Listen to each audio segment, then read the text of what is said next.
Hey everyone, it's your girl Maddie here, aka Beavermosh, and today I am joined by Ali of Amorphis, who just put out their live recording of their classic Tales from a Thousand Lakes that is celebrating its 30-year anniversary. Ali, so glad you got to join me. Thank you for taking some time out of your busy schedule to chat with me about this. Hello, Maddie. It's good to be here. Yeah. We recorded the album a couple of years back. The original idea was to play a tour, North American tour with Entombed AD and Nervosa in order to celebrate our 30th anniversary as a band. Yeah. So, uh, because that didn't happen for obvious reasons, there was a COVID um, pandemic, and well, we couldn't pull off that later on either because what happened to LG, and unfortunately, we had to call that option off entirely. So, since we had time and possibility to rent Tavastia, which is a classic venue in Helsinki, we just decided to make this sort of a studio live album session with Queen of Time album, which was our recent album back then, and also Tales from the Thousand Lakes, in order to celebrate our history and yeah, the idea was basically to celebrate the anniversary of the band, but now it turned out to be the celebration of Tales from the Thousand Lakes album itself. Yeah. And I'm wondering, what does it mean to you that you made this record and have it so received that 30 years later, there are people that still want to listen to it and celebrate it with you? Well, it feels weird because when we were doing it, it didn't feel at all like we are aiming to do something significant. We just Mhm. wanted to do uh, music which was good in our opinion, and we wanted to entertain ourselves mainly by doing music. We weren't a big band back then, and we definitely didn't try to break through with this kind of music. Yeah. But for some weird reason, it happened, and since we are too close to the music itself, it's really hard to judge um, whether there's a valid reason for it to have such status in the scene. So, but yeah, it's I admit it's a good album, and we are still playing songs out of it, and we are enjoying it every time. So, and of course, fans like it a lot, and it has great visual concept with the cover art and also Yeah. with the theme of the album because it's based on Kalevala. It's the first one which we did like that. So probably all of that combined together makes it somewhat different from other albums from that era. Yeah. And you recorded this at this legendary venue, Tavastia, in Helsinki, your home city. Can you describe the energy that night? What was the crowd like, and how was their reception to your performance? All right. First of all, there wasn't any crowd because it was Oh, COVID times, and we had three shows. Uh, Maybe before that, with a restricted number of people in the audience. But this was purely a kind of studio live situation. got it. It was Okay. We just wanted to play these albums live, like they used to do, for example, in Peel sessions back in early Hmm. 90s, and yeah. But then I remember these sessions. It was there was lots of waiting as it's usually on this kind of set, and then we just played the albums entirely like we would probably do it in the show. So there wasn't much pauses between the songs, and Yeah. we spent 2 days there in Tavastia, I don't know if you know the venue. It's pretty legendary Hmm. in terms of uh, rock clubs in Yeah. Helsinki. Probably the main place to go. But still, it's that's like means a lot to me because it was kind of a big goal for small bands like us in the 90s to get to play to Tavastia. And I think we probably played there the first time 1992. And we were really nervous. We were supporting another band called Nasty Needs, which was pretty good rock band, and it was big in the Helsinki scene back then. And yeah, this show was surprisingly good. I still have it on tape. It's really little bit like not best possible playing, and the guitars were out of tune as well. But still, it's pretty cute, a concert. Yeah. Maybe we could release that concert as well someday. Who knows? Um, so you keep talking about Tavastia, this legendary venue, and yes, for people who don't know, it's this kind of iconic place in Helsinki for like metal and rock music. And I'm wondering for you, you were probably going to shows there before you started Amorphis, and I'm wondering, is there any memories of bands that you saw that were just like such a huge memory for you that you got to see them at this place? Hmm. Yeah, I saw plenty of great shows there. For example, Alice in Change. Oh yeah, I think it was their second album, which was not Facelift, but well, whatever. I saw that it was a great show, and it wasn't Monster Dirt, was it? Magnet, yes, Yes. yeah. How could I forget? But anyway, yeah, Monster Magnet was another one, and Yeah. Hula Shaker from UK, and also Mother Earth.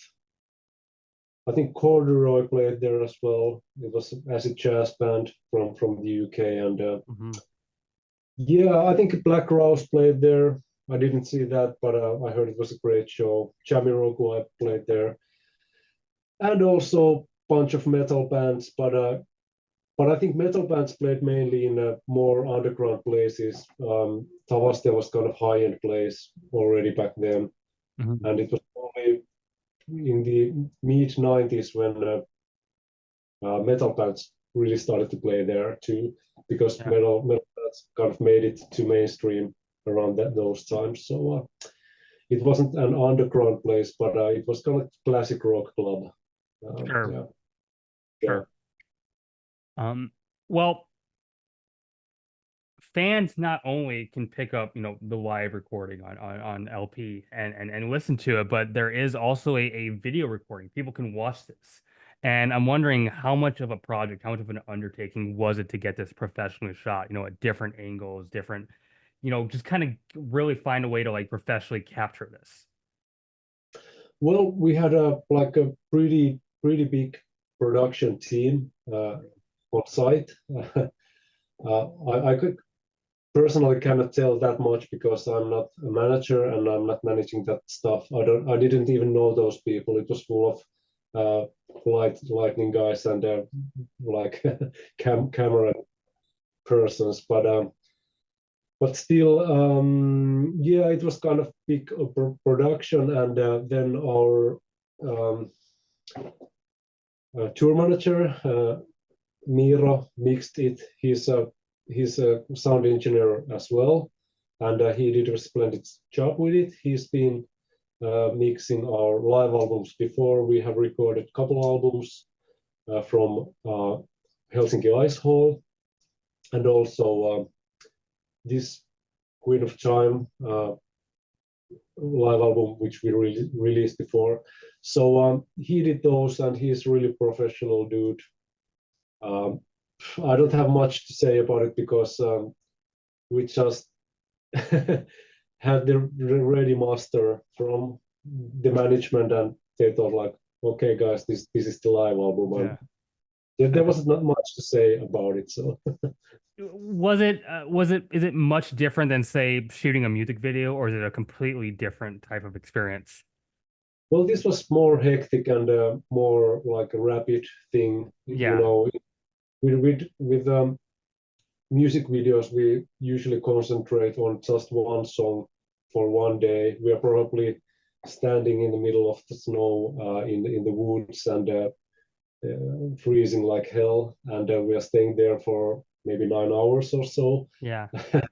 But now we just played the album, and that was it. So it took maybe around a couple hours to Sure. shoot it, and that's it. So it was really pretty easy and straightforward thing to do. Hmm. Now, when you listen to the masters of this live recording and then go back to, the studio recording of Tales from a Thousand Lakes, what differences do you pick up on, in terms of the audio? Does it feel like a different emotion being captured? Like what are the differences? Well, I think it's totally different. Um, it's probably a little bit better played, and Sure. because nowadays we are well pretty good players when it comes to our own songs at least, but still, and the sound scape is way I don't know better, but it's more modern. Hmm. Um, it's kind of hard to try to mimic the 90s sound nowadays because we were recording the album to 16 track tape, and also we used pretty lousy instruments, and probably didn't change the Yeah. strings before entering the studio. Uh, and also playing was clumsy, and yeah, it was pretty unprofessional, but it might be that there's the charm of the album as well, because it's not like done like really in really strict way, Yeah. and it's hard to tell, but it's in that way it's totally different thing. And also the vocalist is different. Our main vocalist Tommy Oatsen did Yeah. great vocals for this live album, and Tommy, the original guy, is just doing some growls here and there Yeah. on the album. So it's different, and also I'd say if you listen to the drums on the original Tales from Thousand Lakes album, the drum sound is pretty original there. The snare skins are pretty loose Mhm. somehow. It's not very, and it's kind of fits the album mood somehow. Mm. So all those small details are different. So I don't know. It's but I see it as a good thing. This is how technicians see the album Yeah. today. Sure. Well, you described the original recording as like maybe a little bit unprofessional, or you weren't as honed in as musicians then, but the record caught on, and a lot of people liked it, and it kind of a lot of people kind of passed it on. Why do you think it resonated with so many people then? Yeah, that's a good question. We were like total amateurs back then. We were taught musicians, like almost self-taught. Probably, well, I took some violin lessons when I was a kid, and was in a music class, and I think I studied guitar a little bit, but mainly we were self-taught, and we kind of studied composing together as a band, Hmm. and we learned how to come up with songs. And the songs structures are not very professional, and that's also something which makes it a little bit unique. But that's something which was quite common in the 90s. If you listen to, for example, Dismember or Of course. Credential or whatever, those are not like traditional um, structures songs. There's like millions of parts, and the tempo is going up and down. So it was kind of it was the way how how bands created music back in the days, and it was kind of progressive stuff. If you think of progressive rock from the 70s, I think metal music uh, is kind of reincarnation of progressive rock from Metallica on, for example, but because Metallica started to play with arrangements. If you listen to Adjusted for All, for example, it's not also those songs are not built in traditional way. There are lots of bridges, and the same parts doesn't um, come again in the song very often. So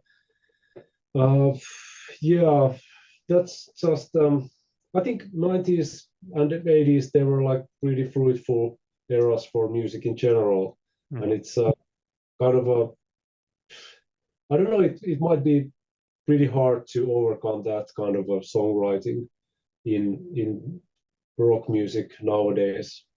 That's probably the reason why there aren't that many original bands nowadays. Yeah. But yeah, well, that's all I can tell about it. Yeah. Just like thinking out loud here. And I think you're right about progressive rock, like the bands like King Crimson and Rush and Pink Floyd are bands Yeah, that like so many early metal bands, list as influences. Like the way those bands composed was like very key to like how metal bands thought about music, kind of pushing it out of just like your standard verse yeah, chorus approach to rock music. Now, yeah. I'm wondering, so you made this record in 94 and you've gotten to observe, the metal scene and kind of the metal environment in both 1994 and now you're seeing it in 2024. And I'm wondering, how have you observed metal evolving and in what ways do you think it's exactly the same? Well, to be entirely honest, I don't personally follow the metal scene that much myself. Okay. Uh, there are some great, but there are lots of great bands in the scene. I happen to know, but very often when I find a new band which I like, it's usually some kind of pastiche of 80s or 90s metal music. Mhm. And as I told, it's probably just hard to come up with something really original nowadays. But yes, it's there are lots of great occult rock bands, for example, and maybe black metal was the last thing which was kind of groundbreaking in metal music. Mhm. But I haven't heard lots of new genres after that. Maybe you can educate me if you can. But um, but still, it's hmm, yeah. It's pretty kinky question because yeah, lots of bands are just mainly trying to um, not copy, but they're just drawing influences from the past, and since most of the gimmicks of metal music are already done, it's kind of hard to come up with something new. For example, let's say Iron Maiden, they uh, drew influences from Wondercraft Generator or Jethro Tull and stuff like that, but it was totally different kind of genre than heavy metal music. So I think it would be best for metal to try to combine different genres like Yeah. a little bit more boldly than many of the bands are doing nowadays. I mean, yeah, I think you're right. I do think like there are bands combining things like you said. Like there are kind of right now. There's a lot of like black metal bands bringing in like jazz elements and electronic elements that I find Yeah, really cool. But you're right. Like it isn't a lot of like new genres coming forward. yeah. I kind of admire bands like Blood Incantation, which Yes. made like ambient record, and also Murkur from Sweden, who is making black metal and also like total neo folk music. Mhm. So I kind of admire that kind of perspective. in making songs. Now I know you're on a tight schedule. I do have one more question for you. I wanted to ask about this tour that you're planning this fall. You're playing with Dark Tranquility and Fires in the Distance, and I'm wondering, the other two great bands, why did you want those guys in particular to come with you on this tour? Well, we have been touring with them once before. It was, Yeah. I think, 2018 or something, with Dark Tranquility and Moonspell. And we get along with those guys really well. They are our friends from Mhm. Sweden, they are our neighbors, and they were operating already in the 90s when we were starting as well. So it's kind of fun thing to bring two veteran bands Yeah. in the same bill to North America once again. And also there's one great band from, I think it's from Connecticut, Fires in the Distance is Hmm. also supporting us. So I think it's really well balanced tour because all the bands are in like almost the same genre operating, there's not too much differences between them. So at least I would be interested myself. I'd Hmm. rather go see a couple old school bands who used to be death metal than, for example, power metal band and death metal band, if you know. Yeah. Yeah. Well, Ali, that's all I have for you, but I want to thank you again for taking the time to chat with me. I had a great time. For those watching at home, make sure you check out the live recording of Tales from a Thousand Lakes. And if you haven't heard the original for some reason, go listen to that as well. Um, as always, thank you to my patrons. You watching right now, keep it metal. My name is Maddie, aka Beaver Mosh, and I'm out of here.